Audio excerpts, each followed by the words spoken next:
to rpay.org.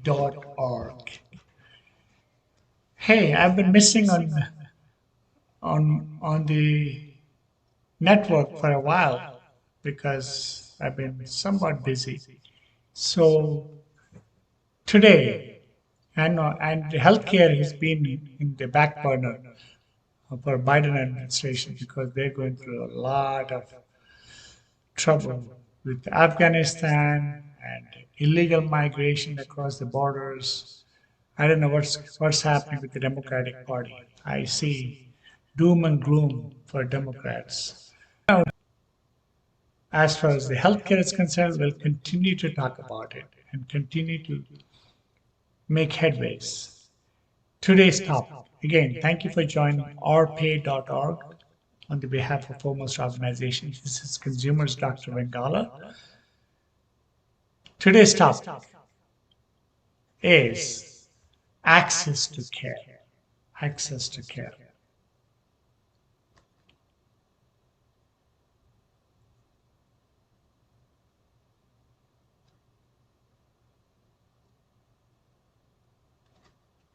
Access to care. Let's look into it, folks. Access to healthcare by first creating better access to affordable health insurance. That's very important. This is where we are lacking affordable health insurance. And we are not even trying to get affordable because right now our insurers are not focused on lowering the cost. They are focused on, you know, generating revenue, making profits on the Wall Street. They have no interest in lowering the healthcare costs as long as they don't do risk segmentation. The risk segmentation, they've been fighting hard against the risk segmentation to four categories, and they've been fighting hard on the account-based health plans or health premiums. I will explain to you in detail regarding the account-based health insurance or so-called personalized healthcare, and it is also consumer-driven healthcare. Only consumers have the power to lower the cost of the healthcare. No matter what anybody says, neither the private companies nor the private industry nor the government has the capability to lower the cost. If you empower the consumer, you can lower the cost. Well, we'll talk about it another day. Right now, access to care by providing access to health insurance, affordable health insurance. When we talk about consumer driven healthcare,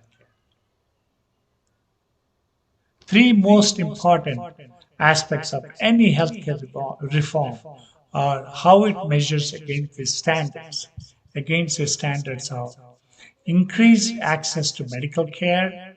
Number one, increased access to medical care. These are the standard parameters, folks. And number two, improved quality of care. Yes, improved quality of care and lowering the costs of the care. These are the three parameters we need to look into, lowering the cost of the care. So-called personalized health insurance or consumer-driven healthcare is to purchase protection before the onset of a problem. For example, you can buy hurricane insurance when a named storm is heading your way. You can't do that. Hurricane insurance when a named storm is heading your way. An imminent potential claim from a known pre-existing condition generally precludes the purchase of insurance coverage for that risk. Yes, you can buy the insurance for that risk. Buying health insurance to gain access to healthcare is different, folks. It is different. Pre-existing conditions are prevalent in most of us.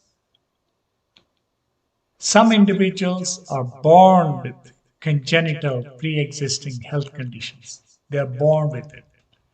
Over time, many will suffer from accidents and illnesses. Others will acquire chronic conditions. Still others must deal with normal disabilities of aging. Normal disabilities of aging. Yes. Before Obamacare, health insurance companies used analysis of medical records and policy application information to profile individuals or groups seeking health coverage. This is before Obamacare. Insurers wanted to determine the extent of pre-existing sickness or illness. This is called a risk selection, folks. Risk selection. Another thing before Obamacare, most states allowed health insurers the unilateral power to deny individual applicants or groups access to purchasing health coverage. Many insurers or insurance companies abuse this risk selection power by cherry-picking only the healthy customers. That's not right, folks. That's not right. You can't cherry-pick the healthy consumers, and people who need the most can't get health insurance. These too frequent underwriting abuses increase the number of uninsured individuals, folks. Uninsured individuals. Especially disadvantaged were those who tried to leave a job where they had an employer-sponsored coverage. Employer-sponsored coverage. Buying an individual policy was difficult. Very difficult. Insurers limited access by using the most extreme underwriting risk selection process. Risk has to be broad-based. It has to be in categories. They refuse to do a segmentation. Insurers refuse to segment the risk. This is where we need to focus it on. They need to segment the risk into well category, at-risk category, chronic illness, and catastrophic. Insurers refuse to. The risk selection process was broad-based, the entire population. You can't do that. You just can't do that. You cannot have a broad-based risk when you can categorize and base the risk on categories. That's the way it should be. Shared risk among the categories. Well category, at-risk category, chronic illness category, and catastrophic illness category. They refuse to do that. Limiting access to health insurance means limiting access to medical care, folks. Yes, limiting access to medical care. This so-called consumer-driven personalized health insurance empowers consumers and assures access to affordable health insurance for all Americans. All Americans.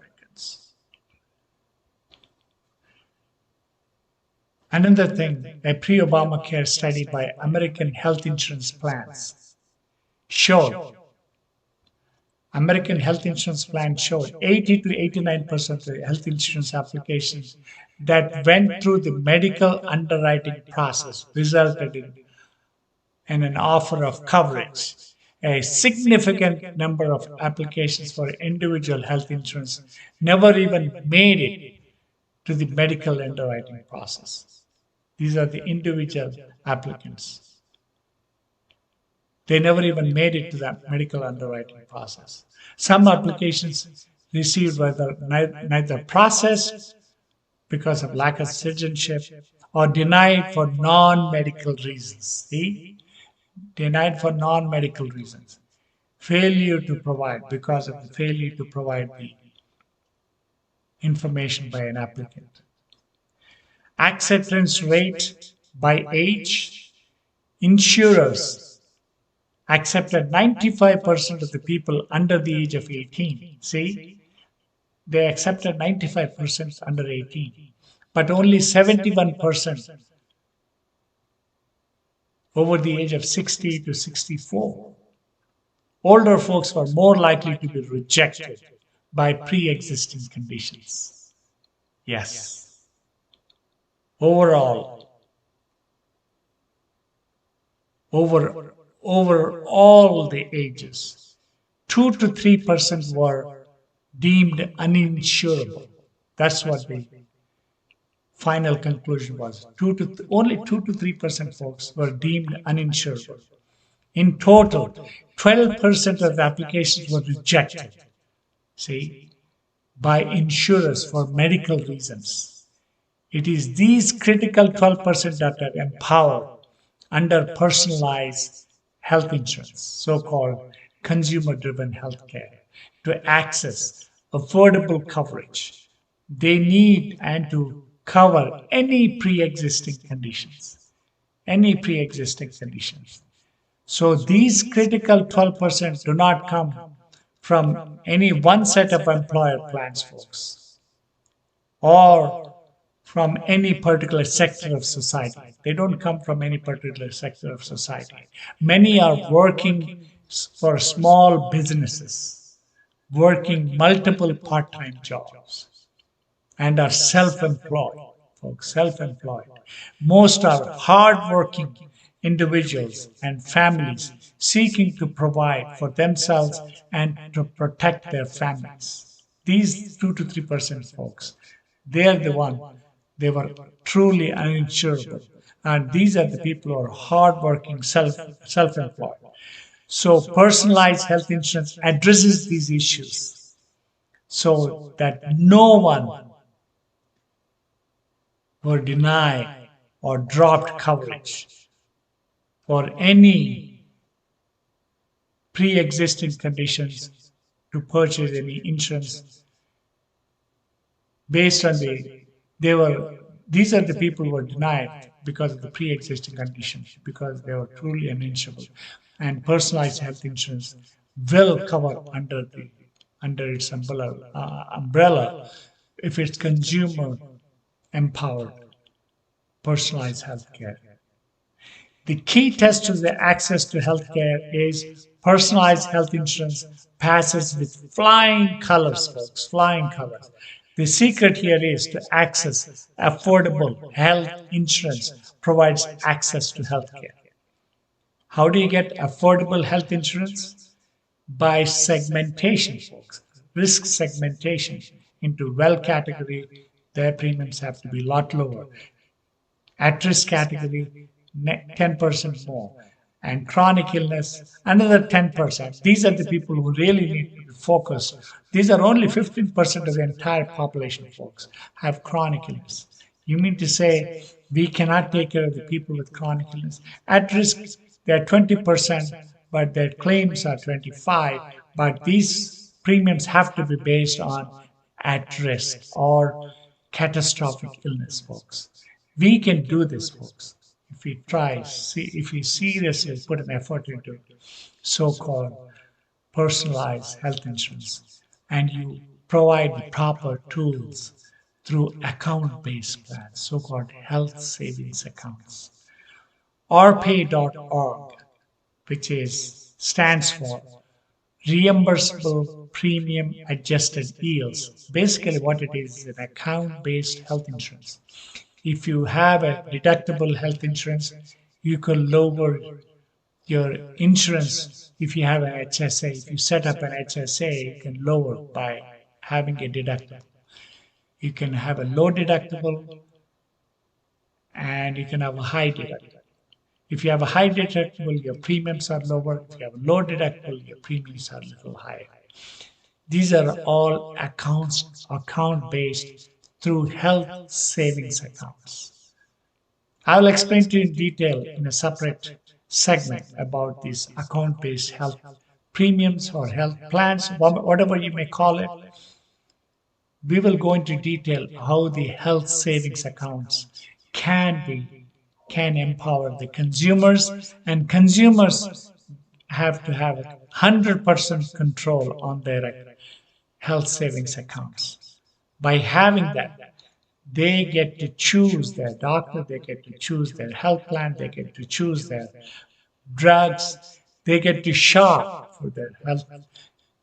People might say, not all of the, not everybody can take care, do their job.